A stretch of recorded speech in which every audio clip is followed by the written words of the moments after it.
আমাদের আন্দোলন অনেক দিন হয়ে গেছে। অনেক দিন হওয়ার পরে আমরা তারপরে আমাদের 7 তারিখ তো মিটিং ছিল, আমরা আলটিমেটাম তখনই দিছিলাম। আজকে হলো যে আমরা আমরা আমাদের আমাদের আলটিমেটাম অনুসারে আমরা রাস্তায় নামছি।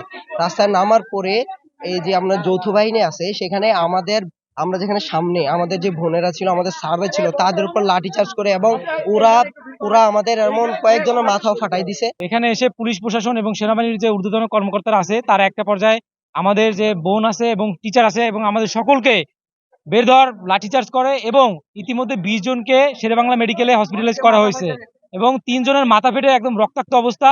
আরো প্রায় মেয়েদের মধ্যে প্রায় 5 জনের একদম মাজা ভেঙে গেছে এরকমের অবস্থা।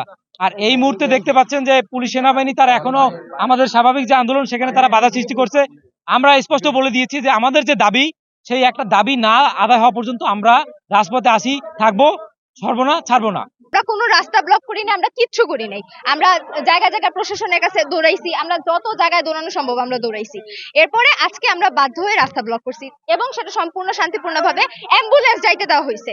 আমরা কোনো জনদুর্ভোগ সেরকম ভাবে সৃষ্টি করি নাই। তো আমাদেরকে আর্মি পুলিশ এসে কয়েকবার কথা হয়েছে ওনাদের সাথে, আমরা ওনাদেরকে সম্পূর্ণ জিনিসটা ক্লিয়ার করছি যে আমাদের পজিশনটা কি, এবং আমরা যত জায়গায় গেছি আমাদেরকে বলা হয়েছে যে আমাদের দাবি যৌক্তিক।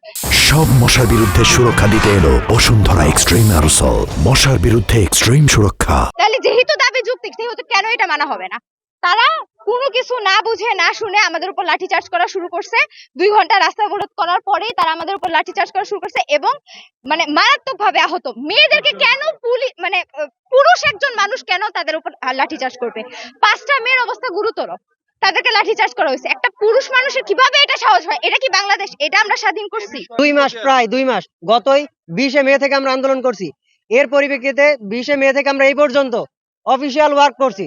আমরা যত স্মারক প্রদান করা, আমরা শিক্ষা উপদেষ্টা পর্যন্ত আমরা পৌঁছেছি স্মারকলিপি দিয়ে, কিন্তু এ পর্যন্ত আমাদের সাথে কেউ কথা বলতেও আগ্রহ প্রকাশ করে না এবং আমাদের যে সমস্যা, আমাদের যে দাবি দেওয়া, এগুলো নিয়ে কোনো কথা বলে নাই। এখন এর পরিপ্রেক্ষিতে আমরা এতদিন যাবত আমাদের ক্লাস পরীক্ষা সব আমাদের জীবন থেকে এই দিনগুলো চলে গেছে। এখন আমরা সেই জন্য আমরা একটু কঠোর পর্যায়ে আসছি রাস্তায়। রাস্তায় আসার পরে আপনারা দেখতে পারতেছেন এখানে এরা যৌথ বাহিনী এসে আমাদের উপর লাঠিচার্জ করছে এবং আমাদের 20 জনের উপরে হসপিটালে ভর্তি আছে। এখন এই বরিশাল ইঞ্জিনিয়ারিং কলেজের স্টুডেন্টদের একটা দাবি আছে, কিছু দাবি আছে, সেগুলো নিয়ে ওরা রাস্তা ব্লক করেছে। তো এই বিষয়ে ওদের সাথে, আন্দোলনকারীদের সাথে আমাদের দফায় দফায় কথা হচ্ছে।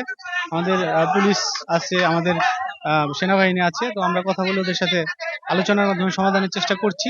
ওদের প্রতিনিধি দলকে আমরা আমাদের জেলা পর্যায়ে বা বিভাগীয় পর্যায়ে ঊর্ধ্বতন কর্মকর্তাদের সাথে আলোচনার মাধ্যমে সমস্যা সমাধানের জন্য আহ্বান জানিয়েছি।